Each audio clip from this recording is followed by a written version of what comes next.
नमस्कार। Middle class लोगों की ज़िंदगी में एक बड़ा बदलाव आने जा रहा है और ये बदलाव आप अपने घर में जो घरेलू मददगार रखते हैं, डोमेस्टिक हेल्प रखते हैं, उनको लेकर आपके जीवन का पूरा दर्शन बदलने वाला है। आपके डोमेस्टिक हेल्प अब आपके नहीं रहेंगे, उनकी सेवाएं आप लेंगे लेकिन बहुत ज़्यादा पैसे देकर लेंगे और उनको जो आप पैसे दे रहे हैं शुरू में थोड़े ज़्यादा मिलेंगे और बाद में उतने भी नहीं मिलेंगे। धीरे धीरे आपके जो डोमेस्टिक मददगार हैं, डोमेस्टिक हेल्प हैं, ये किसी और के हो जाएंगे और वो आपसे मनमानी कीमत वसूल करेगा। इसकी तैयारी शुरू हो गई है। अगर आपको ये चीज़ें अंदाज़ा लगा होगा, पर ये कहाँ तक जाएगा, इसमें क्या क्या होगा, उन सारी डिटेल्स का अनुमान आज हम लगाने की कोशिश करेंगे। शुरुआत करेंगे कुछ फाइनेंशियल डाटा से, कुछ नई जानकारियों से और समझेंगे कि दुनिया किस तरफ जा रही है। भारत भी अमेरिकी पूंजीवाद की तरह क्यों महंगा होने वाला है और कैसे अमेरिका में जब लाखों रुपए का वेतन भी कम पड़ता है, भारत में भी एक दिन आएगा कि हमारी ज़िंदगियां भी बहुत सारे पैसे से भी पूरी नहीं पड़ेगी आपकी गृहस्थी का खर्चा। आज हम बात करेंगे एक नए बिजनेस मॉडल की, उसमें चल रही लड़ाई की, उसके युद्ध की, और इस युद्ध में आखिरकार हारने वाला व्यक्ति यानी आप और आपकी जो घरेलू सहयोगी है, दोनों हैं।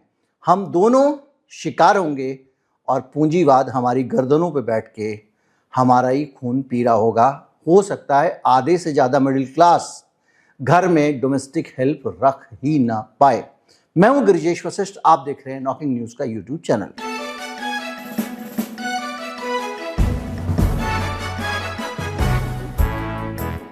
अक्सर ये दिक्कत है, कोई कह रहा है कि मेड नहीं मिल रही है, कोई कह रहा है कि हमको डोमेस्टिक हेल्प नहीं मिल रही है, कोई कह रहा है कि हमारे पास बर्तन साफ़ करने के लिए कोई नहीं मिल रहा है, कोई कह रहा है कि हमारे कपड़े धोने के लिए कोई नहीं मिल रहा है, कोई कह रहा है झाड़ू पोछा के लिए कोई नहीं मिल रहा है। ये कोई क्यों नहीं मिल रहा है, आज इसको भी हम समझेंगे और ये भी समझेंगे कि जब कोई मिल गया वाली स्थिति आएगी तो आप उससे हाथ जोड़ देंगे, हम इस लायक नहीं हैं कि तुमसे काम करा सकें। कुछ आंकड़े से शुरू करते हैं। एक कंपनी है भारत की, नाम है अर्बन कंपनी। आपने सुना ही होगा, जानते ही होंगे। एक ऐसी कंपनी है जिसकी एक मोबाइल ऐप है। उस मोबाइल ऐप के ज़रिए आप उससे कोई भी काम कराना हो, ब्यूटिशियन बुलाना हो, घर में एसी की सर्विस करानी हो, कुछ और काम कराना हो, बाथरूम साफ़ कराना हो, वो अपने कर्मचारी को आपके यहाँ भेज देते हैं और उसके बदले वो आपसे राशि लेते हैं, जो हर चीज़ की कीमत तय है। इस कंपनी ने अभी एक नया प्रयोग किया, उसका नाम रखा इंस्टा हेल्प। यानी आप वहाँ पर डालें एप्लीकेशन पे कि भाई हमको झाड़ू पोछे वाली चाहिए या हमारी काम वाली नहीं आई है, आप हमको एक काम वाली भेज दीजिए। जब आप भेजेंगे तो आपके यहाँ कुछ देर में, 10 मिनट, 15 मिनट, आधे घंटे में एक काम वाली हाजिर हो जाएगी और आपका काम करके चली जाएगी। ये सुनने में कितना प्यारा और सुहाना लगता है। और इन कंपनियों ने बड़े अट्रैक्टिव ऑफर भी दिए हैं। किसी कंपनी ने 99 रुपये घंटा, मतलब 100 रुपये घंटा, किसी कंपनी ने 125 रुपये घंटा, किसी कंपनी ने 150 रुपये घंटा, यानी एक सस्ती सुविधा दी हुई है। और आप देखें तो आप बहुत सारे काम ऐसे होते हैं 1-1.5 घंटे में निपट जाते हैं, तो आप कहते हैं कोई नहीं, 200-250 रुपये दे दो, आज हमारा काम हो गया। लेकिन ये जो सिचुएशन है, ये सिचुएशन ऐसी ही नहीं रहने वाली है। जो अर्बन कंपनी के इंस्टा हेल्प मॉडल के आंकड़े आए हैं, उससे अगर आप आगे चलें तो फाइनेंशियल ईयर 2016 का क्वार्टर 4, जब भी मैं पहले भी बता चुका हूं कि जब फाइनेंशियल ईयर 2016 बोलते हैं तो 26 बोलते हैं, इसका मतलब 25-26 है वो, मतलब जहां ख़त्म हो रहा है। क्वार्टर 4 मतलब चौथा क्वार्टर, यानी इस साल की आखिरी तिमाही, यानी आप समझ लीजिए कि जनवरी से मार्च 31। इस आंकड़े के हिसाब से इस कंपनी ने बहुत सारा पैसा फूंका है आप जैसे ग्राहकों को और दूसरी मेट्स को अपनी छतरी के नीचे लाने के लिए। ग्राहकों को और मेट्स को कैसे लाएगा ये भी हम समझेंगे। मैं आपको एक ऑर्डर पे कितना नुकसान हो रहा है ये बताता हूं। 2026 फाइनेंशियल ईयर के लास्ट क्वार्टर में इंस्टा हेल्प ऑर्डर का लगभग एक ऑर्डर पे एक बार मेड किसी के घर पे जा रही है, 447 रुपए का नुकसान हो रहा है, घाटा, जो फाइनेंशियल 26 के तीसरे क्वार्टर में यानी इससे पहले की तिमाही में 381 रुपए प्रति ऑर्डर था। मतलब 3 महीने पहले ये 381 रुपए का नुकसान एक आदमी के एक बार मेड बुलाने पर उठा रहे थे, जो बढ़ के 447 रुपए हो गया है।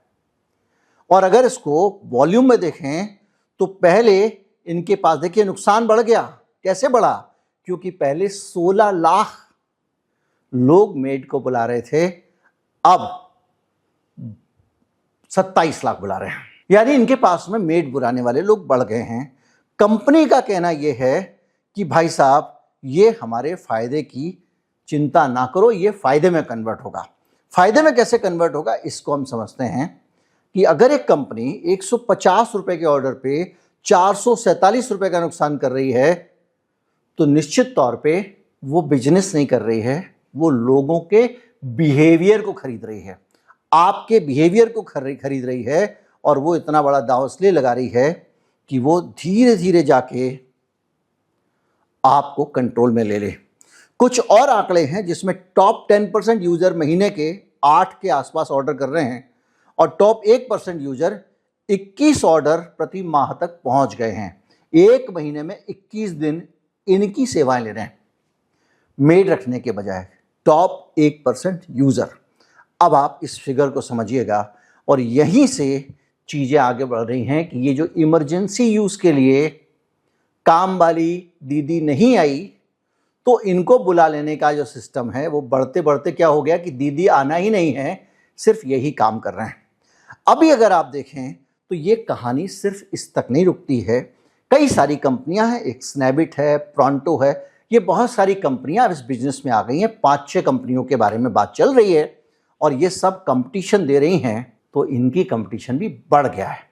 अब बात ये आती है कि ये इतना नुकसान कैसे उठा रहे हैं, तो अर्बन कंपनी कहती है कि उसके पास 2021 करोड़ रुपए रखे हुए हैं। एक तरफ 2021 करोड़ रुपए कैश रिजर्व है और उसका लक्ष्य 2028 के थर्ड क्वार्टर तक, 2028-26 चल रहा है, ब्रेक इवन हासिल करना है।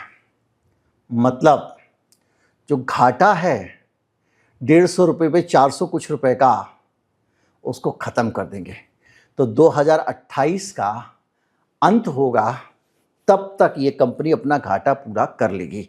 अब सीन समझते हैं पूरा का पूरा कि क्या है। ये जो कंपनियां हैं इनके अलग अलग मॉडल हैं काम करने के।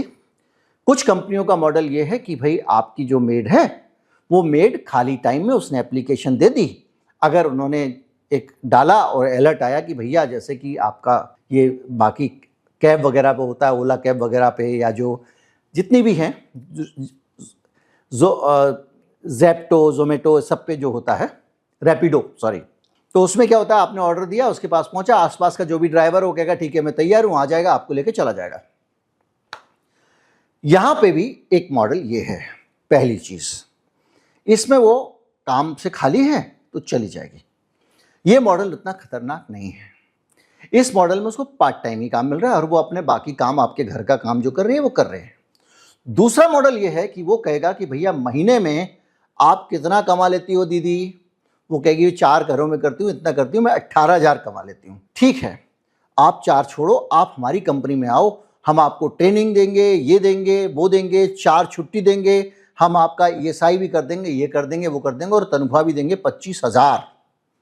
ठीक है, आपको क्या करना है? आपको कुछ नहीं करना है, घर से निकल के आप उस इलाके में, जो आपका इलाका बांध दिया गया है, उस इलाके में जाके बैठ जाओगे और जैसे ही आपके पास ऐप पे आएगा, आप जाके उसके यहाँ, आपको कोई बर्तन मांजने के लिए जाना है, बर्तन मांजने के लिए जाओ, सफाई के लिए जाना है, सफाई के लिए जाओ, झाड़ू पोछा के लिए जाना है, उसके लिए जाओ, कपड़े धोने जाना है, उसके लिए जाओ, यानी डस्टिंग करानी है, उसके लिए जाओ। मतलब कोई भी काम कराना है, आप चले जाओ।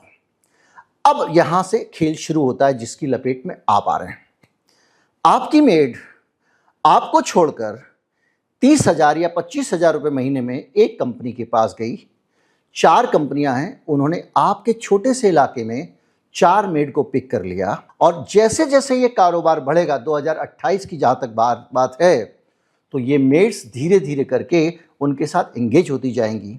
जब ये उनके साथ एंगेज होंगी तो एक कॉन्ट्रैक्ट साइन करेंगे। जाहिर बात है कि भाई देखो ऐसा है, आपको चूंकि बिजनेस हम दे रहे हैं, तो आपने अगर किसी का डायरेक्ट काम ज्वाइन किया हमें पार करके, तो ये बेईमानी मानी जाएगी, आपके खिलाफ कानूनी कार्रवाई होगी, ये होगा करके पूरा एक एग्रीमेंट साइन करा लिया जाएगा। और ये वर्ल्ड वाइड पूरी दुनिया में जो गिग वर्कर्स हैं उनके साथ में ये विडंबना जुड़ी हुई है। कोई गिग वर्कर अगर डायरेक्ट आपके यहाँ काम कर देगा आके, तो समझ लीजिए कि उसकी ज़िंदगी परेशानी में पड़ गई। तो धीरे धीरे करके ये जो आपकी कामवाली है, जो भी उसका नाम है, आप अपने मन में अपनी कामवाली का सोच लीजिए। कुछ समय बाद उसको लगा कि भाई मैं 18 कमाती हूँ और घरों में काम करने की परिस्थितियाँ भी अच्छी नहीं होती हैं, 4 बातें सुनाते हैं लोग, इसके अलावा छुट्टी नहीं मिल रही है, कुछ नहीं हो रहा है, वहाँ पे बीमारी में एक ESI का कार्ड भी बना हुआ है। तो उनको लगेगा कि भाई ठीक है, 25,000 हमको मिल रहा है, 30,000 मिल रहा है, यहाँ 17-18 कमा रहे थे, चलो भाई यही काम करते हैं। धीरे धीरे करके बहुत सारी आपकी कामवालियाँ उनके अंडर में आती जाएंगी। अब एक सिनेरियो बन रहा है, वो घाटा उठाने के लिए बैठे हुए हैं, वो घाटा उठा रहे हैं, और वो घाटा उठा रहे हैं और आपकी कामवाली को आपसे ज़्यादा पैसे दे रहे हैं, आपसे पैसा कम ले रहे हैं। बीच में इस घाटा उठाने की प्रक्रिया के बीच में धीरे धीरे धीरे करके आपकी जो कामवालियाँ हैं वो आपका काम नहीं करेंगी, आपके घर के नीचे बैठी रहेंगी, कहेंगे जी मैं तो दूसरी जगह नौकरी करती हूँ, कॉल आएगा वहीं जाऊँगी, अरे आजा 5 मिनट कर दे, ना ना मैं नहीं कर सकती, मेरी नौकरी चली जाएगी, मुकदमा कर देंगे। अब कामवाली बैठी हुई है, आपको कामवाली को बुलाना है, तो आपको इन कंपनियों की मदद लेनी पड़ेगी। यानी धीरे धीरे करके ये कंपनियां एक तरह से सारी कामवालियों को, सारी को छोड़ दीजिए, अगर 25% भी ले ली उन्होंने अपनी स्लेवरी में, तो 75% के साथ में क्राइसिस डेवलप हो जाएगा। और जैसे ही क्राइसिस डेवलप हुआ कि 100 में से मान लीजिए 20 ही मान लीजिए कामवाली नहीं आ रही हैं, तो निश्चित तौर पे जो कामवालियां हैं उनकी डिमांड बढ़ जाएगी, उसमें से वो डिमांड पूरी नहीं कर पाएंगी, कभी कहीं छुट्टी नहीं लेंगी, कभी कहीं नहीं आएंगी, कोई बीमार पड़ गई, तो फिर आप क्या करोगे? फिर अंगूठा मारोगे, फिर इनको ऐप से बुलाओगे, ऐप से बुलाओगे, इसमें से फिर इनमें से 1-2 कामवाली और उनके नेटवर्क में चली जाएगी। ये करते करते जैसे कि इस कंपनी ने 2028 का एक टारगेट लिया है, मैंने आपको बताया कि 2, 3, 4 और भी कंपनियां, सिर्फ अरविंद कंपनी नहीं है, वो सारी कंपनियां, और वो कंपटीशन दे रही है अरविंद कंपनी को, उनके पास भी नई नई फंडिंग आ रही है। अगर मैं अभी आपको डिटेल पे चला जाऊं तो स्नैपडील पे अभी फिर 300 करोड़ रुपए की फंडिंग आई है। तो ये फंडिंग इनके पास आती जा रही है। इस फंडिंग का इस्तेमाल ये आपको सस्ती सेवा देके और इनको बार बार अपनी छतरी के नीचे ला लाके एक इकोसिस्टम डेवलप कर रहे हैं। इस इकोसिस्टम में आपकी कामवाली आप ही के घर काम करेगी, जो काम पहले करती थी वो ही काम करेगी। आप ही के घर का मतलब ये नहीं है कि आपके यहाँ अगर कोई एक आती है, उसका नाम अगर दुर्गा है या फिर जीनत है, तो वो दुर्गा या जीनत आपके घर पे ही काम करने आएगी। वो किसी और के घर पे जा रही होगी, किसी और की आपके यहाँ आ रही होगी, लेकिन है वो आपकी ही कामवाली। आप अपनी ही कामवाली को नाम, चेहरा सब बदल जाएगा, अपने घर पे बुलाएंगे और उसी कामवाली के कितने पैसे देंगे? अभी आप 150 रुपये पर ऑर्डर का मतलब ये है, किसी ने 1 घंटे का बुलाया 100 रुपये का, किसी ने उसको 2 घंटे काम करा लिया, किसी ने कराया, तो ऐसे 150 उनके पास एवरेज आ रहा है एक ऑर्डर पे। फिर ऑर्डर पे जो 400 कुछ रुपए का नुकसान करे, 470 रुपये कितने का नुकसान वो कर रहे हैं, तो अभी आंकड़ा मैंने आपको बताया था, तो वो नुकसान 400-500 रुपये का, 450-500 रुपये का जो नुकसान है, फिर उसकी भरपाई करने का दिन आएगा। तो आपको कहेंगे आपकी कामवाली आपके घर तो आएगी भाई साहब, पर 1 घंटे का 600 रुपया लगेगा, या फिर वो 1 घंटे का आपसे 400 ले लेंगे। और पूरा मामला आ चुका होगा तो आपकी कामवाली को बोलेंगे देखो भाई 8 घंटे की जगह 12 घंटे काम करना पड़ेगा। देखो ये 28,000 बहुत ज़्यादा है, अब हमारे पास बहुत भीड़ लगी हुई है, 23 में काम करना है तो करो, 20 में काम करना है तो करो, या फिर 23 और 20 नहीं करेंगे, उसकी सैलरी उतनी रखेंगे, उसका लेट पहुंची थी इसका कट गया, ये किया था उसका कट गया, फरा इंसेंटिव नहीं मिलेगा, ऑर्डर आपका रिजेक्ट हो गया, कंप्लेंट आ गई। यानी ये जो काम वाली अभी आपके यहाँ से छोड़ के जा रही है, जब ये कॉन्ट्रैक्ट में बंध जाएगी, इसको एक्सप्लॉइट करना शुरू कर देंगे और आपको भी एक्सप्लॉइट करेगी, क्योंकि ये जो घाटा है इसको तो पूरा करना है।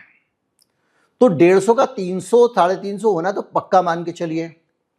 तो ये जो कंपनियां हैं ये धीरे धीरे करके जो गिग वर्कर्स होते हैं उनको ऐसे ही अपने शिकंजे में लेती हैं, और शिकंजे में लेके अब आप सोचिए, आप और आपकी काम वाली, उनके रिश्ते के बीच में एक कंपनी घुस गई। उसने पहले आपको सस्ते में चारा डाला, उनको महंगे का चारा डाला, उनको सिस्टम में ले लिया। ये मैं कोई हवाई बात नहीं कर रहा हूं, ये इस देश में हुआ है। देखिए, आपको जियो ने फ्री में इंटरनेट दिया था, अब क्या रेट हो गया भूल जाइए। ओला आपके देश में कैब लेके आई थी, ओला ने आपको बहुत सस्ते में कैब दी। धीरे धीरे करके उसने जो प्राइवेट टैक्सी स्टैंड आपके अड़ोस पड़ोस वाले होते थे, इन सबको निपटा दिया। आपकी डिपेंडेंसी आ गई। अब आप कभी किसी कैब वाले को फ़ोन नहीं करते हो, आप ऐप से ही ऑर्डर करते हो। और आप ऐप से ऑर्डर करते हो तो वो जो कंपनी वाला है वो बीच में माल कमा रहा है। पहले उसने उसको भी कंफर्टेबल रखा और आपको भी रखा। अब सिचुएशन ये है कि एक कैब वाले ने मुझे बताया, और ये बताना ज़रूरी है यहाँ पे भी, कि अगर आप दिल्ली और एनसीआर के किसी शहर में जाते हैं तो बॉर्डर पे एक चुंगी लगती है, पहले तो हट जाना चाहिए। उसमें 100 रुपये के करीब जो है एक टोल लगता है, 100 या 200 रुपये घुसने का दिल्ली में। जब आप ऑर्डर बुक करेंगे तो वो आपसे 200 रुपये ले लेगा, और कैब वाला जो है उसको वो पैसे कंपनी नहीं देती है, वो बेचारा खुद ही जमा करता है। धीरे धीरे करके जो उनको सुविधाएं इंसेंटिव दिए गए थे उनको समेटने शुरू कर दिए, एक्सप्लॉइटेड अनुभव करने लगे। और बहुत सारे लोगों को आपने देखा होगा, उन्होंने ओला और ये सब जो कंपनियां थी, मैं नाम ले रहा हूँ कंपनी का, यहाँ कंपनी के नाम पे मत जाइए, ये एक फिनोमिना है, उसके साथ में उन्होंने कॉन्ट्रैक्ट करना बंद कर दिया। अब धीरे धीरे उनकी जो गाड़ियाँ आके खड़ी हो गई, उनके ऊपर एक प्रेशर आ गया, किस्तें देनी है वगैरह वगैरह। इस बीच में दूसरी कंपनियां आई, कुछ दूसरी कंपनियां, लेकिन चल रहा है बहरहाल। तो ये जो चल रहा है, ये सिचुएशन आपकी होने वाली है। लेकिन क्या 600 रुपये आप देंगे, एक बड़ा सवाल है। ये हवाई बात नहीं है, लेकिन उसको नुकसान हो रहा है। उसको तो 600 चाहिए एक ऑर्डर पे, तभी वो कंपनी इस सुविधा को लागू रख पाएगी। समझ रहे हैं आप? अभी आप ये 2028 के अंत तक का उसने एक टारगेट लिया हुआ है। इस 2028 से बीच में बहुत सारी तस्वीरें हो सकती हैं, ये सर्टेन नहीं कि यही होगा। मान लीजिए कि जो आपकी मेड हैं उनको ये लगे कि इस एक्सप्लॉयटेशन से हम आज ही जाते हैं और इस कॉन्ट्रैक्ट को ख़त्म होते ही हम बाहर आ जाएंगे। भाई, हम तो पहले ही भाभी जी के यहाँ जाके काम करते थे, वो ज़्यादा अच्छा था, हमारे को जब ज़रूरत पड़े चीज़ें मिल जाती थी, दिवाली पे इनाम भी मिल जाता था, ये भी मिल जाता था, वो भी मिल जाता था, हारी बीमारी में भी मदद मिल जाती थी। अब हम जो है वो नहीं छोड़ते। एक चीज़ ये हो सकता है। दूसरा सिनेरियो ये हो सकता है कि जो कंपटीशन है, अब पता चला स्नैविट आ गई। अब अर्बन कंपनी ने जितना कैप्चर किया, लोगों को एक हैबिट डाली, अब ये आ गई, इसने, इसके लिए तो शुरुआत है, वो तो अगला लुटा चुका है अपने 1000 करोड़, ये नया आया है, इसने कहा मैं भी 1000 करोड़ लुटाऊंगा। अब तेरे को टिकना है तो तू 1000 करोड़ और साथ में टिक। अब ये बड़ी कंपनी है, उसके 200 करोड़ लगेंगे, इसके 1000 लगेंगे, क्योंकि वो छोटे बेस पे काम कर रहा है, धीरे धीरे बढ़ाना है उसको। तो इन कंपनियों के ऊपर प्रेशर आना शुरू हो जाए, फिर ये लंबा कंपटीशन खिंच जाए, और फाइनली क्या होगा, ये सुविधा कंपनी फिर बंद कर देगी। तो ये भी हो सकता है बंद ना करे, दूसरी कंपनी टेक ओवर कर ले। पर ये एक खतरनाक ट्रेंड शुरू हो रहा है, और इस ट्रेंड को देखते हुए एक चीज पक्की है कि ये चाहे कोई भी सुविधा हो, आप जोमेटो स्विगी का भी देख लो, ये धीरे धीरे करके हमारी चीज जो हम खुद ही ले रहे थे, यानी ये हमको ग्राहक से मिलवा भी नहीं रहे हैं, और ना ही हमको दुकानदार से मिलवा रहे हैं, ना दुकानदार को ग्राहक से मिला रहे हैं, लेकिन हमारी एक डिपेंडेंस बना दे रहे हैं कि हमको मिलना है तो इनके थ्रू मिलेंगे, और इनको मिलना है तो हमारे थ्रू मिलेंगे। और निश्चित तौर पे जब ये होगा तो इसकी कीमत बहुत ज़्यादा है, जो आप देख रहे हैं। आप 600 रुपये महीना एक मेड को देंगे एक बार बुलाने का, और महीने के 2400 वाले, 2400 रुपये महीने में तो वैसे वो पूरे महीने काम कर देगी आपके यहाँ। 1 घंटा रोज का 1.5 घंटा कर देती है अभी तो ये 2500 या 3000, 3500, इससे ज़्यादा तो नहीं है मोटे तौर पे। और आप सोचिए एक वो क्लास भी उनको मिल रही है जो 21 दिन काम करा रही है अभी से। हालांकि वो 21 दिन इसलिए करा रही है, उसको 100 रुपये घंटे के हिसाब से मिल रहा है, तब भी वो भी ज़्यादा दिन तक टिकेंगे क्या? उसमें कुछ क्लास होंगे जिनकी आदत हो, लेकिन बहरहाल ये सिनेरियो जो है, ये सिनेरियो बड़ा अजीब सा सिनेरियो है। और इसी से स्टार्टअप की दुनिया समझ में आती है। अब इसका एकदम उल्टा, एकदम अलग टाइप का सिनेरियो जो हो सकता है। देखिए, मैं ईमानदारी से सारे सिनेरियो सामने रखता हूँ। आपको मैं ये नहीं करता कि मैं डरा दूँ आपको कि अब तो ये हो जाएगा, आपकी मेट चली जाएगी, आपको अच्छा ऐसा होने वाला है, फॉरवर्ड करो। एक सिनेरियो ये भी हो सकता है जो ज़्यादातर स्टार्टअप के केस में देखने को मिला है। ये बनाएंगे घाटा उठा के और कहेंगे देखो जी, अभी मैंने बताया 27 लाख, पता चला मेरे पास 40 लाख का कंज्यूमर बेस है, इतनी बड़ी कंपनी है।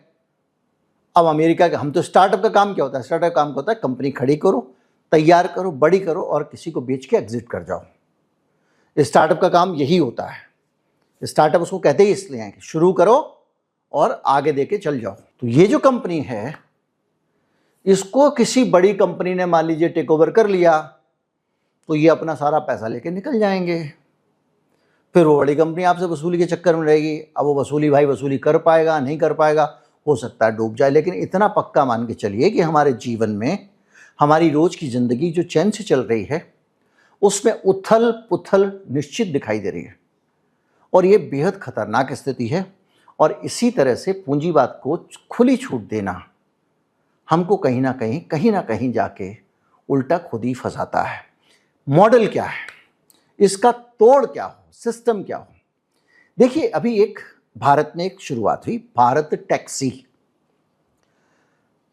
ये कोऑपरेटिव सेक्टर में टैक्सी वालों की एक सिस्टम है। जैसे दूध वालों ने मिलके अमूल बनाया।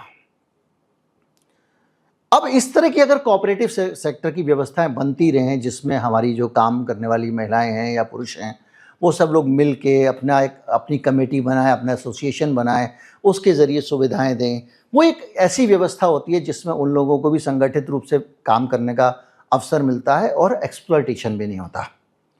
वो चीज़ें ठीक लगती हैं। लेकिन ये जो अमेरिका का मॉडल आ रहा है, आप सोचिए, आपकी मेड को आप 600 रुपये पर डे देंगे तो आप अफोर्ड कर पाएंगे? तो वही सिचुएशन बनने वाली है। जो लाखों कमा रहे हैं उनका भी काम पूरा नहीं होगा, क्योंकि अभी तक आप देख ही रहे हैं, पढ़ाई में वही पढ़ाई है, उससे भी घटिया पढ़ाई है जो सरकारी स्कूल में फ्री में होती थी, छिन गया आपकी। वही इलाज, उससे भी घटिया, बस अस्पताल चमकीले हैं, बेड बढ़िया है, डॉक्टर की भाषा अच्छी है, सब कुछ चमकीला है, लेकिन वही इलाज जो सरकारी अस्पताल में होता था, अब उससे भी घटिया इलाज आपको बहुत पैसे देके कराना पड़ रहा है। और यही सिचुएशन धीरे करके चीज़ों में आती जाएगी। यही पूंजीवादी अर्थव्यवस्था है।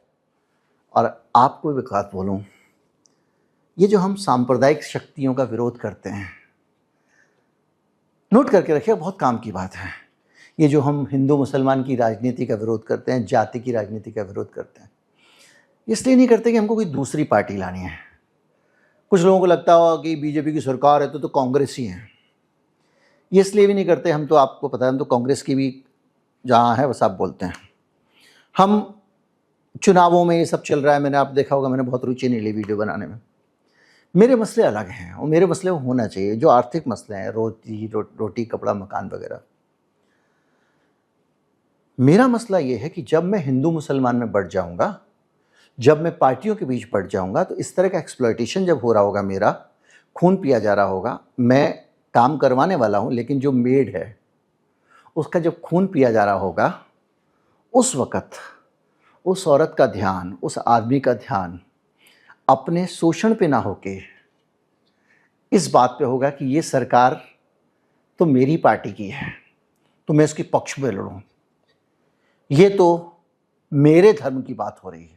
या फिर हमको आपस में, देखिए, हिंदू मुसलमान मिल के लड़े तो 1857 में क्या हाल कर दिया था अंग्रेज़ों का। तो इसी तरह से ये जो दुष्ट व्यवस्थाएं आ रही हैं, जो हमारा आपका खून पीने वाली व्यवस्थाएं हैं, इन व्यवस्थाओं का अगर मुकाबला करना है तो हमको संगठित रहना पड़ेगा। लेकिन अगर हम बटे रहेंगे कहीं धर्म के नाम पे, कहीं जाति के नाम पे, कहीं किसी दूसरे, तो निश्चित तौर पे हमारा लूट जाना तय है। और ये बात आपने देख लिया होगा, नोएडा के मजदूर मिलके लड़े, जीत गए। किसान मिलकर लड़े, जीत गए। जहाँ बढ़ जाते हैं वहाँ पर आप परेशान किए जाते हैं, आपका शोषण होता है, आपके ऊपर अत्याचार होते हैं, और जहाँ पूंजीवादी व्यवस्था जाती है वो आम आदमी, गरीब गुरबे को बांट के रखना चाहती है। ये माफ़ी चाहूँगा, विषय से अलग था, लेकिन ये बहुत ज़रूरी था। नमस्कार, जय हिंद। चैनल को ज़्यादा से ज़्यादा लोगों तक पहुँचाएं। सब्सक्राइब नहीं किया है तो कर लें। QR कोड स्कैन करके, अगर आपके पास बहुत अतिरिक्त पैसे हैं, बहुत ज़्यादा पैसे हैं, मतलब आपको लगता है कि मेरी किसी ज़रूरत के अलावा हैं, तो आप कुछ पैसे मुझे दे सकते हैं। नमस्कार, जय हिंद।